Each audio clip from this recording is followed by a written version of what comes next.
नमस्ते फ्रेंड्स। जो six class की हिस्ट्री के एनसीईआरटी है हमारे अतीत, इसी सीरीज के तहत नेक्स्ट चैप्टर हम आपके लिए लेकर के आए हैं जो कि है चैप्टर 5 और जिसका हेडिंग है क्या बताती हैं हमें किताबें और खबरें। क्या आपने कभी ऐसा सोचा है कि किताबें आगे आने वाली पीढ़ियों तक अपने ज्ञान को हस्तांतरित करने का एक बहुत सशक्त, बहुत सुंदर माध्यम है।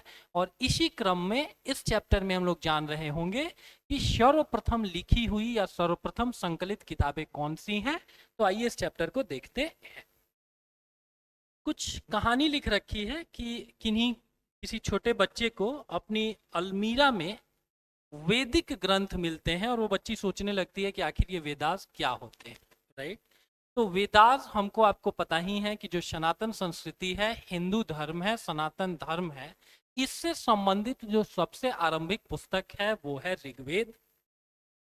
और ऋग्वेद के ही आधार पर आगे आने वाले समय में सामवेद, यजुर्वेद और अथर्ववेद की रचना की गई थी। ऋग्वेद में बेसिकली देवताओं की स्तुति दी गई है। इसी तरीके से सामवेद में उन्हीं स्तुतियों को क्या किया गया है कि संगीतमय और लयबद्ध तरीके से उनका संकलन किया गया है। यजुर्वेद में आपको बताया गया है कि देवताओं को प्रसन्न करने के क्रम में किन किन हवन, किन किन अनुष्ठानों की आपको आवश्यकता होगी। और अथर्ववेद में आपको चिकित्सा, श्राप, वशीकरण, जादू टोना से इत्यादि इस संबंध में आपको बातें बताई गई हैं। ठीक है। तो ऋग्वेद सबसे पुराना है। इसकी रचना लगभग कितने साल पहले हुई है? तो 3500 साल पहले हुई है। 21वीं सदी में अभी हम लोग चल रहे हैं और दैट मीन्स कि ये एडी है। तो लगभग 1400-1500 आपको बिफोर क्राइस्ट बीसी में इन पुस्तकों को, इस पुस्तक को संकलित किया गया होगा। ठीक है। अगला इसके बारे में देखिए क्या लिख रखा है कि ऋग्वेद में 1000 से ज्यादा प्रार्थनाएं हैं जिन्हें हम सूक्त कहते हैं। एग्जैक्टली ये 10 चैप्टर्स में डिवाइडेड है और हर चैप्टर को मंडल कहा जाता है। और लगभग इसमें 1028 सूक्त हैं। ठीक है। आजकल कॉम्पिटिटिव एग्जाम्स बहुत बेसिक क्वेश्चन पूछते हैं।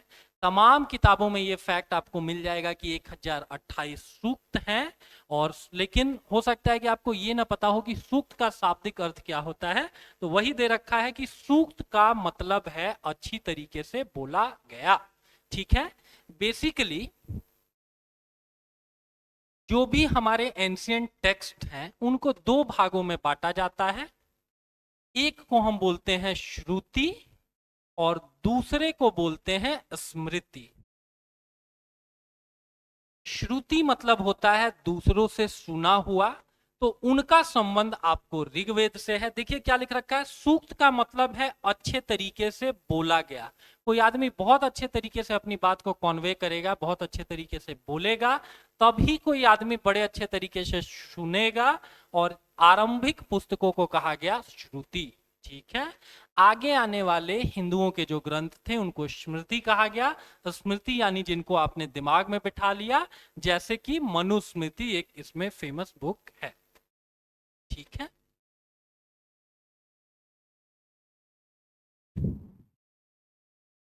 सूक्त। ठीक है। सूक्त का शाब्दिक अर्थ आपको पता होना चाहिए, जो कि है अच्छी तरीके से बोला गया। बेसिकली 3 देवताओं की स्तुति बहुत प्रोमिनेंट तरीके से मिलती है, जो है अग्नि, इंद्र और सोम। ठीक है। इंद्र के ऊपर लगभग 250 सूक्त हैं, ये भी एग्जाम में पूछते हैं। ठीक इसी तरीके से लगभग 200 सूक्त हैं अग्नि को समर्पित। और ये आपको जानकर के आश्चर्य होगा कि ऋग्वेद के प्रथम मंडल का जो पहला श्लोक है, पहला सूक्त है, उसके आरंभ में ही अग्निदेव की स्तुति की गई है। पहले और दूसरे सूक्त में यही बताया गया है कि वो अग्नि देवता जो कि देवताओं के वाहक हैं, देवताओं को ह्यूमन से कनेक्ट करते हैं, उनकी हमेशा जय हो। और दूसरे श्लोक में बताया गया है कि वो अग्निदेव जो कि जिनकी वंदना बहुत एंशिएंट टाइम से ऋषियों ने की है, उनको हम लोग भी नमन करते हैं। तो ये अभी तक नहीं पूछा गया है कि जो ऋग्वेद, जो हिंदुओं की सबसे प्राचीन पुस्तक है, उसका पहला श्लोक किससे संबंधित है? तो वो अग्नि से संबंधित है। और ओवरऑल अग्नि को डेडिकेटेड 200 आपको सूक्त हैं। और इंद्र को, जिनको पुरंदर भी कहा गया है, पुरंदर मतलब किलो को तोड़ने वाला होता है, उनसे संबंधित आपको कुछ 250 सूक्त हैं। ठीक है। ठीक इसी तरीके से ऋग्वेद के बारे में हम लोगों ने जाना कि 10 मंडल या 10 चैप्टर में ये डिवाइडेड है। और जो 9th वाला मंडल है वो स्पेशली डेडिकेटेड है सोम को। सोम एक पौधा होता है जिससे खास पेय बनाया जाता है। ठीक है। ऐसा माना जाता है कि देवता वगैरह सोम रस का पान करते थे, जिसको आप एक प्रकार का मादक पेय पदार्थ मान सकते हैं। ठीक है। नेक्स्ट में देखिए क्या लिख रखा है। वैदिक प्रार्थनाओं की रचना। अभी हम लोगों ने देखा कि जो ऋग्वेद है ना, इसमें बेसिकली देवताओं की स्तुति की गई है। तो इन प्रार्थनाओं की रचना बहुत सारे ऋषियों ने की थी। किसी एक ऋषि को ऋग्वेद के पूरे संकलन के लिए हम रिस्पॉन्सिबल नहीं कह सकते हैं। बहुत सारे ऋषियों ने मिलकर के आपको वैदिक प्रार्थनाओं की रचना की। अब जो भी ऋषि मुनि होते थे, आचार्य होते थे, वो विद्यार्थियों को क्या करते थे ना, अक्षरों, शब्दों और वाक्यों में बांटकर सस्वर पाठ द्वारा कंठस्थ करवाते थे। ठीक है। इनको क्या किया जाता था, छोटे छोटे स्टूडेंट्स को, शिष्यों को क्या किया जाता था, कंठस्थ कराया जाता था। और इसीलिए हम लोगों ने शब्द देखे जो कि थे श्रुति और स्मृति। ठीक है। अगले में देखिए, कुछ प्रार्थनाओं की रचना महिलाओं ने भी की थी। इसका मतलब कि जो भी ऋग्वेदिक समाज था उसमें महिलाओं को भी आपको क्या मिलता था, एम्पल रेस्पेक्ट मिलता था। और ये महिलाएं भी क्या कर पाती थी कि अच्छे अच्छे सूक्तों की रचना कर पाती थी। ऐसी ज्ञानी महिलाओं के लिए एक शब्द इस्तेमाल में लाया जाता था जो कि है ब्रह्मवादिनी। ठीक है। ब्रह्मवादिनी एक टर्म है। ठीक है। ब्रह्मवादिनियां कौन होती थी? तो ये लोग, आपको बहुत सारे सूक्तों की रचना ब्रह्मवादिनियों के द्वारा भी की गई है। ठीक है। जैसे इन ब्रह्मवादिनियों में से किन्हीं किन्हीं का नाम आपको पता होना चाहिए। जैसे लोपामुद्रा, जिनको कि अगस्त ऋषि की वाइफ के तौर पर जाना जाता है। ठीक है। लोपामुद्रा हो गई, अपाला हो गई, ये सब ब्रह्मवादिनियां थी। तो एग्जाम में अगर आपसे पूछें कि ऋग्वेदिक काल में अच्छे सूक्तों की रचना करने वाली महिलाओं को क्या कहते थे, तो उनको कहा जाता था आपको ब्रह्मवादिनी। ठीक है। लोपामुद्रा हो गई, अपाला हो गई, घोषा हो गई, राइट। तो ये सब नाम भी आपसे एग्जाम में पूछा जाता है। ठीक है। अगला देखिए क्या लिख रखा है। ऋग्वेद की जो भाषा थी ना, वो प्राक संस्कृत या वैदिक संस्कृत कहलाती थी। और अभी के टाइम में जो स्कूलों में संस्कृत पढ़ाया जाता है उससे यह भाषा थोड़ी भिन्न है। ठीक है। भाषा का स्वरूप ना आपको क्षेत्र के साथ भी बदल जाता है और समय के साथ भी बदल जाता है। हमारे देश में बोला ही जाता है कि कोस कोस पर बदले पानी, 3 कोस पर वाणी। मतलब हर 3 कोस का अगर आपने डिस्टेंस ट्रेवल कर लिया ना, तो आप देखेंगे कि भाषा में थोड़ी विभिन्नता आने लगेगी। तो इतने लंबे कालखंड में जो संस्कृत उस समय चलती थी, जिसको कि प्राक संस्कृत कहते हैं या वैदिक संस्कृत कहते हैं, वो संस्कृत आज के संस्कृत से थोड़ी भिन्न है। ठीक है। इसी तरीके से ये हिंदी और संस्कृत की ही कहानी नहीं है, ये सारी भाषाओं में ऐसा आपको देखने को मिलता है। ओल्ड इंग्लिश, जिसमें कि विलियम शेक्सपियर वगैरह ने लिखा हुआ है, वो ओल्ड इंग्लिश अगर अभी के समय में आप पढ़ने जाएंगे ना, तो आपको उनमें से बहुत सारी वोकैब, बहुत सारे शब्द नहीं समझ में आएंगे, राइट। जैसे पायरेट्स ऑफ द कैरेबियन जो मूवी है, उसमें ऐसी इंग्लिश इस्तेमाल में लाई गई है। वो लोग यस की जगह आए बोलते हैं। तो ठीक उसी तरीके से हर भाषा में आपको परिवर्तन आता है। और अभी का जो संस्कृत है वो उस समय के वैदिक संस्कृत या प्राक संस्कृत से थोड़ा डिफरेंट है। ठीक है। आधुनिक हिंदी के जनक भारतेंदु हरिश्चंद्र को कहा जाता है। और उनकी भी अगर आप हिंदी पढ़ेंगे ना, तो अभी जो आम बोलचाल की भाषा है उससे वो हिंदी आपको थोड़ी डिफरेंट लगेगी। ठीक है। तो ये कोई बहुत बड़ी बात नहीं है, भाषा में आपको समय के साथ परिवर्तन हो ही जाता है।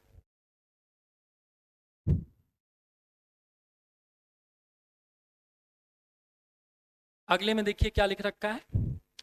संस्कृत जो है ना, ये भारोपीय, दैट मीन्स कि भारत और यूरोपीय भाषा परिवार का एक हिस्सा है। ठीक है, ऐसा माना जाता है कि मध्य एशिया वगैरह से कुछ आपको आर्य भारत के तरफ आए और कुछ ग्रेजुअली आपको आपको आंतरिक यूरोप के क्षेत्रों के तरफ पेनिट्रेट कर गए। ठीक है, तो अगर एक ही जगह से लोगों का पलायन दो तरफ हो रहा है, प्रवास दो तरफ हो रहा है, और सेम लोग दो दिशा में अगर जा रहे हैं तो उनकी भाषा में आप बहुत सारी सिमिलरिटीज पाएंगे। इसीलिए लिख रखा है कि संस्कृत जो है भारोपीय भाषा परिवार का एक हिस्सा है, और भारत की कई सी भाषाएं जैसे असमीज, असमिया, गुजराती, हिंदी, कश्मीरी और सिंधी, तथा साथ में यूरोप की बहुत सी भाषाएं जैसे अंग्रेजी, फ्रांसीसी, जर्मन, यूनानी, इटावली दैट मीन्स की इटालियन और स्पेनिश आदि इसी परिवार से जुड़ी हुई हैं। एक ही जगह से दो दिशा में लोगों का अगर प्रवास हुआ, लोगों का आवागमन हुआ, तो एक जगह से निकले होने के कारण उनका जो शब्द का उच्चारण होगा या जो कॉमन वोकैब होगा वो भी काफी हद तक सिमिलर रहा होगा।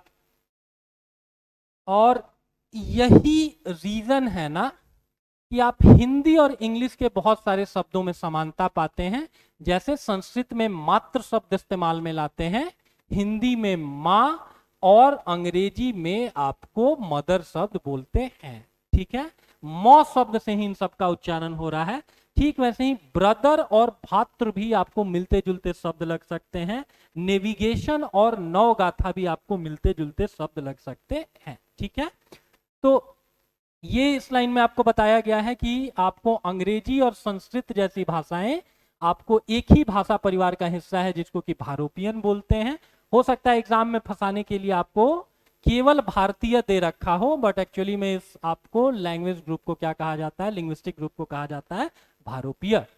ठीक है, ठीक वैसे ही पूर्वोत्तर प्रदेशों में तिब्बत बर्मा परिवार की भाषाएं बोली जाती हैं। ठीक है, इवन मंगोलिया वगैरह में या चाइना वगैरह के बहुत सारे क्षेत्रों में इसी तिब्बत बर्मा परिवार की भाषाएं बोली जाती हैं। और ठीक वैसे ही लिख रखा है अगली लाइन में कि द्रविड़ भाषा परिवार की भाषाएं आपको बोली जाती हैं साउथ इंडिया में। वो कौन कौन सी हैं? तमिलनाडु में तमिल है, आंध्र प्रदेश और तेलंगाना में तेलुगु है, कर्नाटका में कन्नड़ है, और केरला में मलयालम है। ठीक है,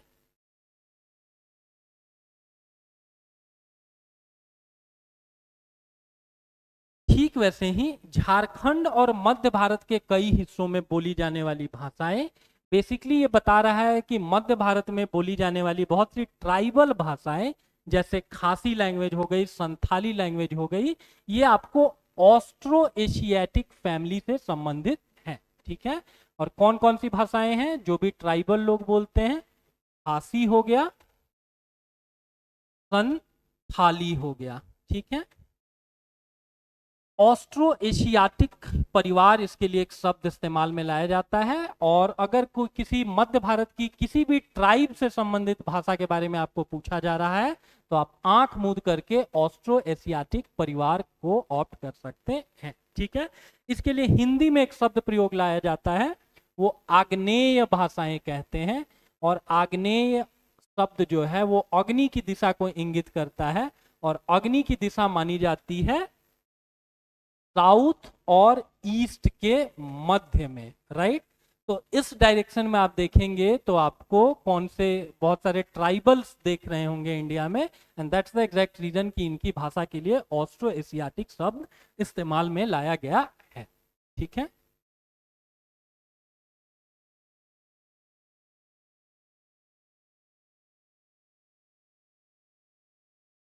नेक्स्ट देखिए, जो बार बार हम एक शब्द इस्तेमाल में लाते हैं कि ऋग्वेद कॉम्पाइल किया गया, उनका संकलन किया गया। उस समय कोई प्रिंटिंग प्रेस नहीं था, कोई पुर्तगाली नहीं थे जिन्होंने प्रिंटिंग प्रेस को इंडिया में पॉपुलर किया, तो इसीलिए ऋग्वेद का उच्चारण किया जाता था और श्रवण किया जाता था, न कि पढ़ा जाता था। रचना के कई सदियों बाद इसे पहली बार लिखा गया, राइट। पहले प्रिंटिंग प्रेस वगैरह की कहानी नहीं थी। लास्ट के लास्ट चैप्टर में हम लोगों ने देखा था कि कोई भुर्ज पेड़ की छाल पर या ताड़ के पत्तों पर लेखन का काम किया जाता था, लेकिन ऑफ कोर्स वो इतने विस्तृत लेवल पर नहीं होता होगा कि 1000, 2000, 3000 पन्नों की आप एक पूरी किताब उस पर लिख सकें।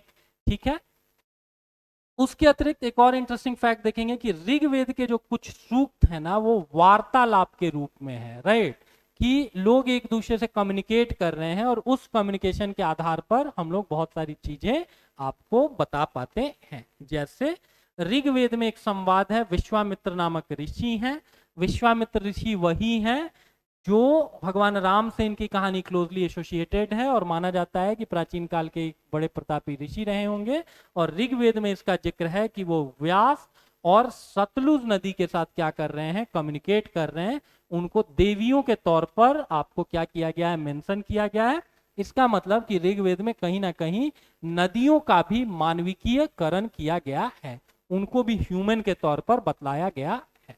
ठीक है, तो इस फैक्ट को भी ध्यान में रखेंगे कि ऋग्वेद में क्या बताया गया है। विश्वामित्र ऋषि का 2 नदियों के साथ वार्तालाप है, और 2 नदियों में हो सकता है वो यूपीएससी या बीपीएससी क्वेश्चन पूछ दे कि कौन कौन सी 2 नदियां हैं, तो कोई गंगा यमुना नहीं है बल्कि व्यास और सतलुज नदी है। ठीक है, ये फैक्ट हम लोगों ने लास्ट टाइम देखा ही हुआ था कि भुर्ज वृक्ष की छाल पर आपको लिखा जाता था, और वैसी एक पांडुलिपि आपको कश्मीर में मिली है। ठीक है, ये वही सारा डिस्कशन दे रखा है विश्वामित्र और नदियों के बीच में। विश्वामित्र को नदियों को पार करके जाना है, राइट। ठीक है, अगला देखिए इंपॉर्टेंट पॉइंट क्या लिख रखा है कि चूंकि आर्यन इंडिया में आए पंजाब वगैरह के तरफ से और उस इलाके में बहुत सारी नदियां हैं, तो प्रार्थना अक्सर बहुत सारी नदियों से की गई है कि आप हमको जाने का मार्ग दे दो। ठीक है, और ये भी बता रखा है कि जो ऋग्वेदिक समाज था वहां घोड़ों और गायों को बहुत महत्व दिया जाता था। घोड़ों के द्वारा आप एक जगह से दूसरी जगह जा सकते हैं बहुत इजीली। अपार्ट फ्रॉम दैट घोड़े आपको युद्ध वगैरह में भी काम आएंगे। जैसे बताएं कि इंद्र को पुरंदर कहा गया है। पुरंदर मतलब होता है किलों को तोड़ने वाला। इसका मतलब कि किसी जगह पर वो आक्रमण करके या लड़ाई के दौरान वो बहुत बार विजेता हो रहे हैं, तो लड़ाई वगैरह के दौरान आपको अच्छी नस्ल के घोड़े चाहिए ही होंगे, इसीलिए उनका इंपॉर्टेंस था।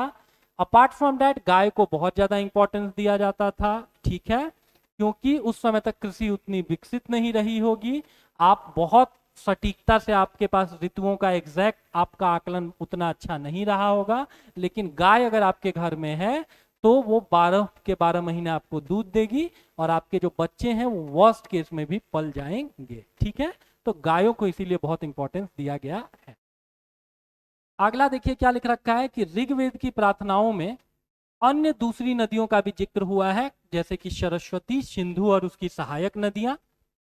ठीक है, क्योंकि सिंधु और उसकी सहायक नदियों से मिलकर के ही पंजाब शब्द का नाम ही 5 नदियों को इंगित करता है, और ये नदियां सिंधु नदी तंत्र से ही संबंधित थी। और ये एक बहुत इंटरेस्टिंग सा फैक्ट है जो एग्जाम में आपसे पूछा जा सकता है कि गंगा और यमुना का उल्लेख कितनी बार किया गया है, तो सिर्फ एक बार। गंगा और यमुना नदियों को मेंशन कितनी बार किया गया है पूरे ऋग्वेद में? केवल एक बार। रीजन क्या हो सकता है? क्योंकि इंडिया में ये नॉर्थ ईस्ट वेस्टर्न साइड से आपको आए हैं आर्य, और उस समय सबसे पहली बार आपको सिंधु वगैरह को पार करना होगा। तो जिन जगहों को, जिन नदियों को आप बार बार देखेंगे उनको ज्यादा मेंशन करेंगे। उस समय बहुत घने जंगल रहे होंगे, उन जंगलों को साफ करके अपने लिए रहने के आवास योग्य घर बनाना उतना आसान नहीं रहा होगा।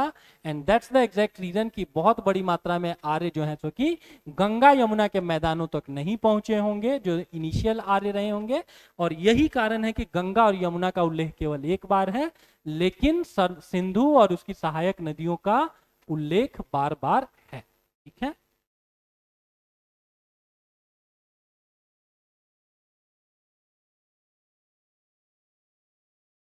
ठीक है।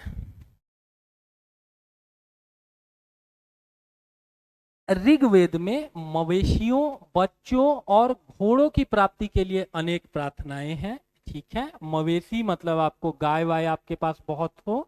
उस समय धनी व्यक्ति वही माना जाता था जिसके पास ज्यादा से ज्यादा बड़ी मात्रा में गायें बच्चों खासकर पुत्रों के लिए बहुत सारी आपको प्रार्थनाएं हैं कि हे इंद्र देवता हमें युद्ध के लिए अच्छे पुत्र प्रदान करें ताकि हमारा कबीला बाकी कबीलों से संपन्न हो। तो इस तरीके के बहुत सारे आपको सूक्त मिलेंगे। और घोड़े आपको बताएं ही कि घोड़ों का क्या इंपॉर्टेंस है वॉर में या ट्रांसपोर्टेशन में। तो इनके लिए आपको बहुत सारा क्या है, बहुत सारी प्रार्थनाएं हैं। हालांकि लड़कियों का भी एक अच्छा स्थान ऋग्वेदिक समाज में था। अभी हम लोगों ने देखा कि जो भी इंटेलेक्चुअल महिलाएं थी, जो भी ज्ञानी महिलाएं थी, जिनको ब्रह्मवादिनियां कहा जाता था, उन्होंने बहुत सारी आपको सूक्तों की रचना की है। इसके अतिरिक्त बेटियों को दुर्हित कहा जाता था, मतलब गाय को दूहने वाली। और गाय उस समय सबसे आपके लिए प्रीशियस चीज होती थी, सबसे अमूल्य वस्तु होती थी। और आप अपनी सबसे अमूल्य वस्तु किसके हवाले कर रहे हैं? तो आपके घर में जो बेटी हैं उनके हवाले कर रहे हैं। ठीक है, तो ऋग्वेदिक समाज में महिलाओं की जो सामाजिक परिस्थिति थी, जो सोशल स्टेटस था, वो रिलेटिवली बहुत रेस्पेक्टेबल था, वो बहुत अच्छा था। ठीक है, लड़ाइयां जमीन के लिए भी लड़ी जाती थी। कैसी जमीन? जहां अच्छे चारागाह हो, जहां तक आपके घोड़े और गायों का जहां के द्वारा भरण पोषण हो सके। और ऐसी जगहों के लिए लड़ाइयां जहां जौ जैसी जल्दी तैयार हो जाने वाली फसलों को उपजाया जा सके। ठीक है, तो कृषि का भी आपको ये लोग काम करते थे और पशुपालन का भी काम करते थे। और इस दोनों कामों के लिए क्या चाहिए होगा? अच्छे चारागाह चाहिए होंगे और इसके लिए अच्छी आपको जमीन चाहिए होगी। तो इन दोनों चीजों के लिए भी लड़ाई लड़ते थे। कुछ लड़ाइयां पानी के स्रोतों के लिए भी होती होंगी और कुछ लोगों को बंदी बनाने के लिए भी लड़े जाते थे। तो एक जगह पर एनसीईआरटी ने ये कंपाइल करके दे रखा है। एग्जाम में ऐसे 85 रीजन हो सकते हैं जिसके लिए दो समाज, दो कबीले लड़ रहे हो, लेकिन एग्जाम में आपसे यही 4-5 पॉइंट पूछे जाएंगे। only because of the reason that these points are mentioned in NCERT and Government of India or any competitive exam has to make his paper based on these NCERT books, right? अब देखिए क्या लिख रखा है कि युद्ध में जीते गए धन का कुछ भाग सरदार अपने पास रख लेते थे और कुछ हिस्सा पुरोहित को भी दे दिया जाता था। इसका मतलब सोशल स्ट्रेटिफिकेशन, सामाजिक स्तरीकरण कहीं ना कहीं वहां भी प्रारंभ हो रखा होगा। राजा हैं इसका मतलब कि उनका समाज में ज्यादा बड़ा स्थान है, पुरोहित हैं उनका भी ज्यादा बड़ा स्थान है। तो इसका मतलब युद्ध में जो भी जीता गया धन था, जो कि प्राय भूमि के रूप में हो सकता है अथवा गायों के रूप में हो सकता है, घोड़ों के रूप में हो सकता है, उसमें एक ठीक ठाक सा हिस्सा सरदार रखते थे, कुछ हिस्सा पुरोहित जी के पास भी जाता होगा और शेष धन जो है सो कि आम कबीले के लोगों के मध्य आम लोगों में बांट दिया जाता था। अभी हम लोगों ने देखा कि 4 आपके वेद हैं, उसमें भी आपको एक यजुर्वेद है। यजुर्वेद में आपको धार्मिक अनुष्ठान कर्मकांडों की विधि बताई गई है। तो कर्मकांडों के दौरान, और ये भी हम लोगों ने देखा कि अग्नि की बहुत पूजा का महत्व था। 1028 में से लगभग 200 श्लोक, आपको 200 सूक्त अग्नि को डेडिकेटेड है।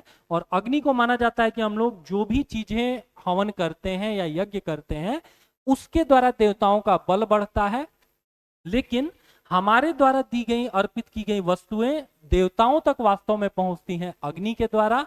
तो दैट्स द एग्जैक्ट रीजन कि यज्ञ के दौरान घी, अनाज और कभी कभी जानवरों की भी आहुति दी जाती थी। ठीक है, क्योंकि कबीलाई समाज था, कोई बहुत बड़ा लाखों करोड़ों का पॉपुलेशन नहीं था, लड़ाइयां भी कुछ ऐसा न्यूक्लियर वॉर वगैरह होता नहीं होगा, तो इसीलिए अधिकांशतः पुरुष इन युद्धों में भाग लेते थे। छोटी छोटी लड़ाइयां होती होंगी और छोटी छोटी लड़ाइयों के लिए कोई स्थायी सेना की आवश्यकता नहीं है। कबीले के जो पुरुष हैं वही युद्ध काल में क्या करते होंगे कि युद्ध काल में वो एक योद्धा के रूप में परिवर्तित हो जाते होंगे। अब जैसा कि हम लोगों ने बात किया कि जो भी राजा हैं तो इनको कोई सम्राट अशोक, चंद्रगुप्त मौर्य या फिर आप समुद्रगुप्त की तरह कोई बड़ा राजा मत समझिए। छोटे छोटे 1000, 2000, 4000 लोगों के कबीले थे, उनके ये राजा थे। तो अगर ऐसे कम संपन्न राजा होंगे तो न तो इनके पास बड़ी बड़ी राजधानियां, न ही बड़े महल होंगे, न ही इनके पास बड़ी स्थायी सेना थी और न ही ये कर वसूलते थे। ठीक है, स्वेच्छा से जनता से जो भी मिल गया या किसी लड़ाई में जो भी लूट का आपके पास सामान आया उसमें से एक हिस्सा मिल गया, उसी से ये लोग अपना काम चलाते होंगे। और प्राय राजा की मृत्यु के बाद उसका बेटा अपने आप ही शासक नहीं बन जाता था। दैट मीन्स कि आपको उसको योग्यता अपनी सिद्ध करनी पड़ती होगी।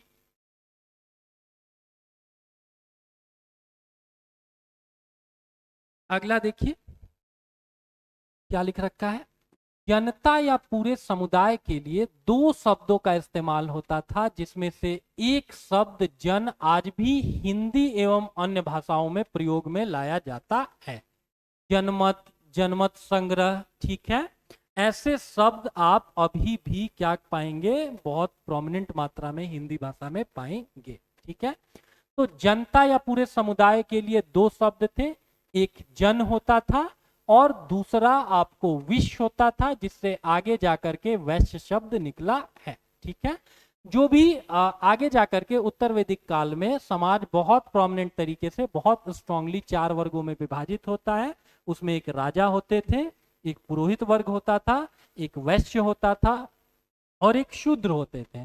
तो जो भी कॉमर्शियल एक्टिविटीज हैं उनका उनको उनके संचालन का जिम्मा किनके ऊपर था, वैश्यों के ऊपर था। वही व्यापार आदि करते थे और राजा को कर चुकाते थे। तो आप देख सकते हैं जनता की बात की गई है। तो जो आम जनता है उसके लिए दो शब्द होंगे, एक जन है और दूसरा शब्द कौन सा है, तो दूसरा शब्द विश्व है, ठीक है। और ग्रेजुअली आगे जाकर के इसी से एक वैश्य शब्द बना है।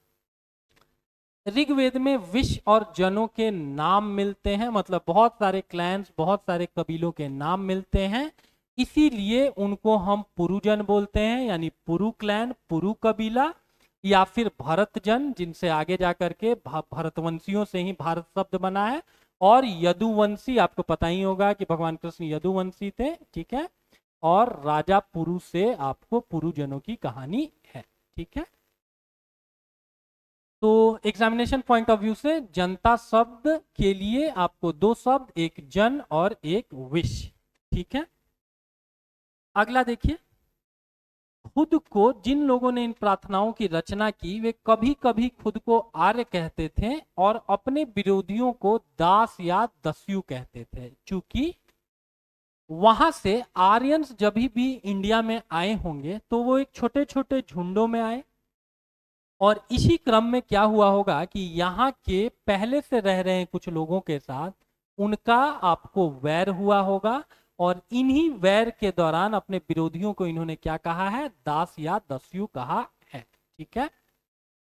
और दस्यु वे लोग होते थे जो यज्ञ नहीं करते थे और शायद दूसरी भाषा बोलते थे। अब यहाँ रहने वाले ज्यादा समय से कोई रह रहा है या अलग कालखंड से कोई रह रहा है तो ऑफ कोर्स वो आर्यन भाषाएं नहीं बोलेगा, और आर्यन जो भी सामाजिक आपको मान्यताएं होंगी जैसे यज्ञ करना, उसमें वो बिलीव नहीं कर रहा होगा, ठीक है।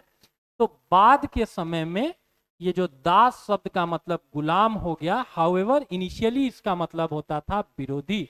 दस्यु डाकुओं के सेंस में इसको लेते थे, जिनके साथ मेरा झगड़ा हुआ तो हम हमेशा सामने वाले को क्या बोलेंगे, गलत बोलेंगे, और इसीलिए एक दस्यु शब्द और एक दास शब्द अपने विरोधियों के लिए।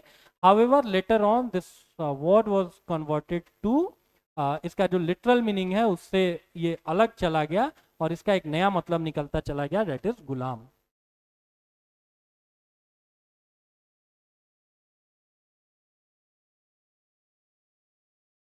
इसके बाद चूंकि इस चैप्टर के हेडिंग में ही है किताबों से हम आप क्या सीख सकते हैं और उसके अतिरिक्त कब्रों से क्या सीख सकते हैं, तो ये एक fact examination point of view से इंपॉर्टेंट है। कल हम लोगों ने देखा था कि कैसे मिस्र में जो वहाँ के राजा फराहो थे वो बड़े बड़े पिरामिड्स बनाते थे, और पिरामिड और कुछ भी नहीं होते थे, बड़े संपन्न राजाओं की कब्रें होती थी।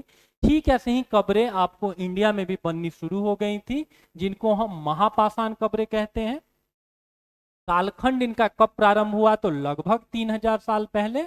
और ये कहाँ देखने को मिलते हैं, तो मूलतया दक्षिण भारत में, दक्कन या दक्षिण भारत में, इसके अतिरिक्त उत्तर पूर्वी भारत में और छोटी मात्रा में आपको कश्मीर में भी दिखते हैं, ठीक है।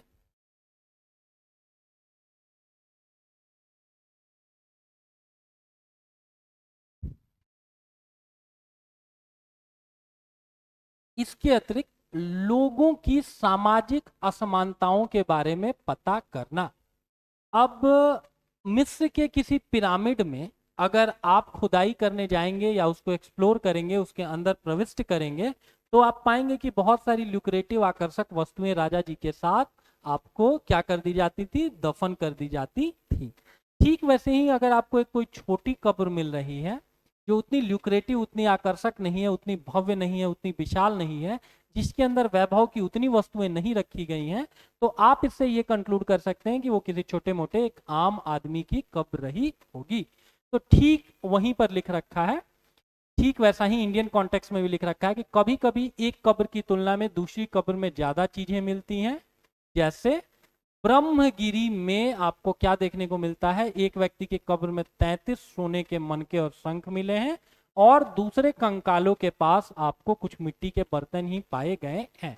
इसका मतलब ये सामान्य लोगों की कब्रें होंगी।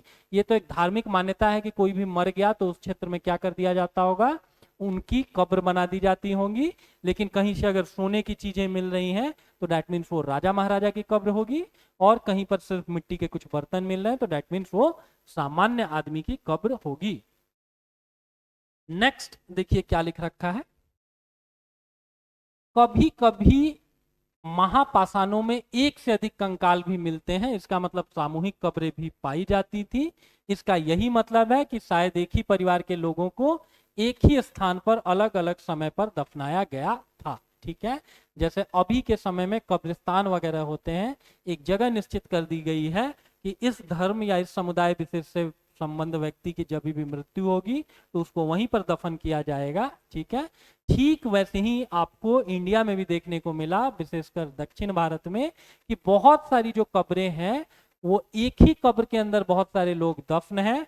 हाँ, लेकिन रेडियो कार्बन डेटिंग से ये पता चल रहा है कि इनका कालखंड थोड़ा अलग अलग है। तो that means initial form of कब्रिस्तान का कॉन्सेप्ट भी इवॉल्व होना शुरू हो गया होगा। ठीक है, अगला देखिए, इनाम गांव को खोजने के बारे में एनसीईआरटी आपसे बात कर रहा है। महाराष्ट्र में है, लास्ट टाइम हम लोगों ने देखा ही। ये कहां पर है, तो भीमा की सहायक नदी घोड़ के किनारे है।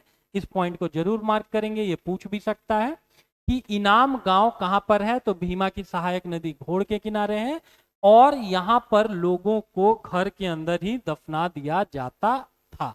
तो ये एक इंटरेस्टिंग सा, ये पिक्यूलियर सा अलग सा फैक्ट है, इसीलिए इसको आपको जानना चाहिए। घर के अंदर ही इनाम गांव में दफना दिया जाता था। ऐसे बर्तन भी जिनमें शायद खाना और पानी हो, दफन करके 100 के पास रख दिए जाते थे। ठीक है,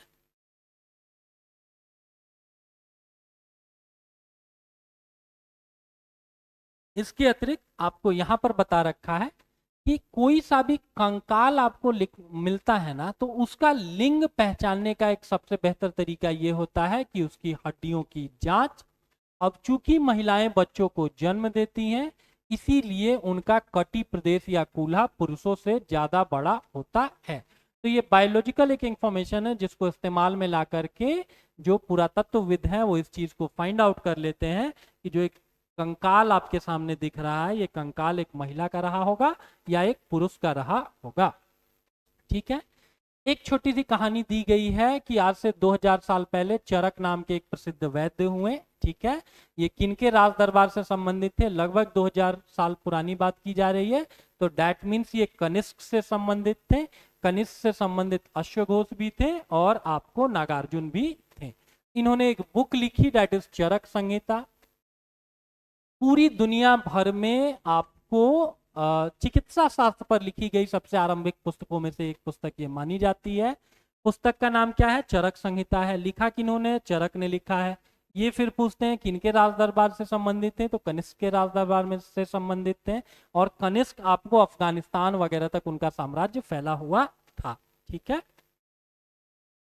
इसके अतिरिक्त ये एक फैक्ट दे रखा है कि चरक ने चरक संहिता में ये बताया है कि मनुष्य के शरीर में कुछ लगभग 307 हड्डियां होती हैं। ठीक है, अभी हमको आपको पता है कि एक वयस्क आदमी के शरीर में 206 हड्डियां, लेकिन उन्होंने 360 की गणना करी है। ऐसा नहीं है कि वो गलत है, राइट। अगर दांतों को आप सेपरेट तरीके से गिनना शुरू कर दें, या जो जॉइंट्स हैं, हो सकता है कि अभी का जो विज्ञान है उसको जॉइंट्स के बावजूद एक कंप्लीट उसको बोन कंसीडर कर रहा हो, इनकी काउंटिंग का तरीका थोड़ा अलग होगा। बहरहाल उस समय के लिए ये बहुत बड़ी बात है कि एक व्यक्ति ने एग्जैक्ट हड्डियां गिन करके आपको बताई। जिस इनाम गांव के बारे में एनसीईआरटी चाहता है आप थोड़ा देखें, उसमें पुरातत्वविदों को गेहूं मिला है, जौ मिला है, जानवरों की हड्डियां मिली हैं, ठीक है, और कई हड्डियों पर तो काटने के भी निशान मिले हैं। इससे यह अंदाजा लगाया जा सकता है कि ये लोग मांसाहारी रहे होंगे, लोग इन्हें खाते भी रहे होंगे। इसके अतिरिक्त इस पूरे चैप्टर में एक लास्ट एक छोटा सा फैक्ट दे रखा है कि सबसे पहले आपको 3500 साल पहले लेखन की कला का इजाद आपको चीन में हुआ है, ठीक है।